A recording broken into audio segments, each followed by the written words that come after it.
निखिल भैया, कोई बात नहीं, अगर आप बोल नहीं पा रहे हैं, जो भी आप कहना चाहते हो ना, आप हमें लिखकर बताएं।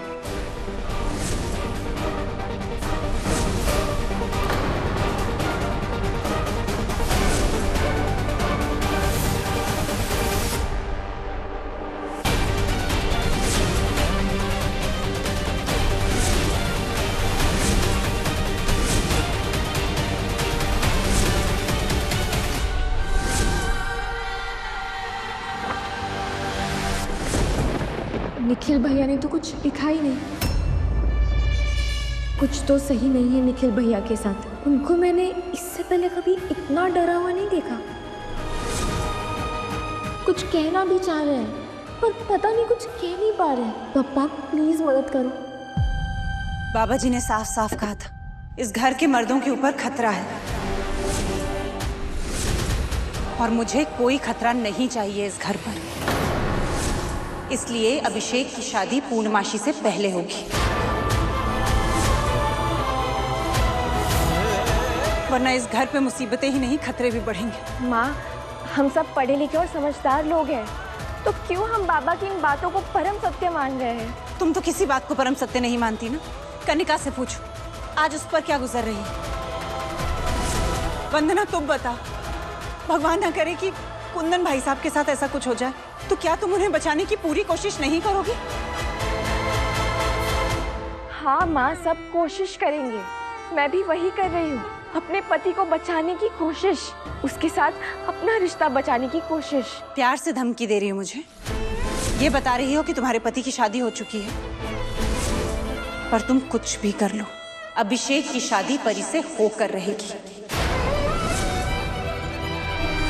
मुझे कोई फर्क नहीं पड़ता। पुलिस बुलाना चाहती हो बुलाओ, मुझे जेल भेजना चाहती हो भेजो, लेकिन कल अभिषेक की हल्दी होकर रहेगी।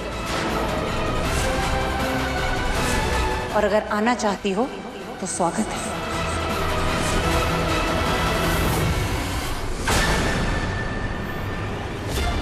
आरोही दीदी, मैंने ऐसा खेल बिछाया है कि बाजी तो मैं ही मारूंगी और इनाम में मिलेगा मुझे मेरा पति।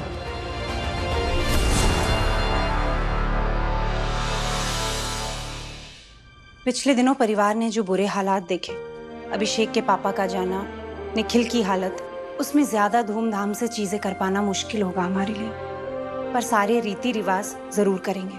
और हमारी परी बिटिया तो इस ब्याह का सपना न मालूम कब से संजोए बैठी है अपने मन में। उसके मन के हिसाब से तो ये शादी बहुत धूमधाम से होनी चाहिए। जी बिल्कुल वैसे ही जैसे अभिषेक के मन में हमेशा से केवल आरोही है, जिसे खुद बहू के रूप में चुनकर लाई थी मैं।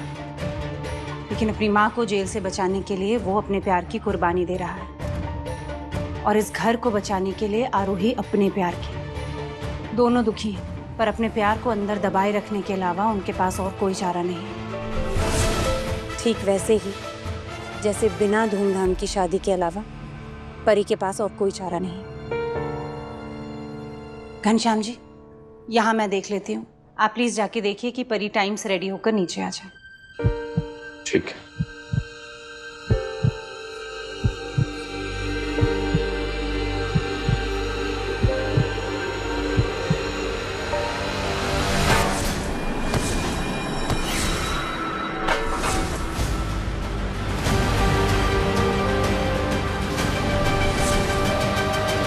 बिना हर चीज में विघ्न डाले तुमसे कोई काम नहीं होता ना।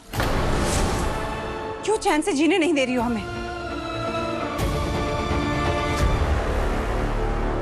याद है माँ, मैंने आपसे पूछा था कि हम पढ़े लिखे लोग क्यों किसी अजीब सी बात पर विश्वास कर रहे हैं, और फिर कुछ ऐसा हो जाता है कि मुझे भरोसा हो जाता है करिश्मों पर, जैसे आपके हाथ से हल्दी छूटी और अभिषेक और मुझ पर गिरी। जैसे कि आप हमें आशीर्वाद दे रही हो।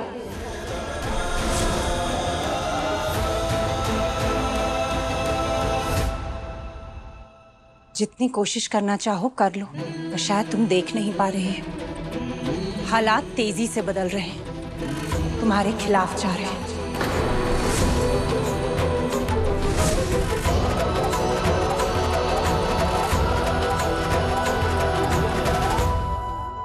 क्यों इतनी कोशिश कर रही हो आरोही? कोई फायदा नहीं है। हर चीज में फायदा नहीं देखा जाता अभिषेक। हार मैंने सिर्फ उस दिन मानी थी जब हमारे शादी के वक्त हम दोनों के परिवार लड़ पड़े थे एक दूसरे से। उस वक्त तुमने सब संभाला था, इस बार मैं संभालूंगी, लेकिन हमारे रिश्ते पर भरोसा टूटने नहीं दूंगी।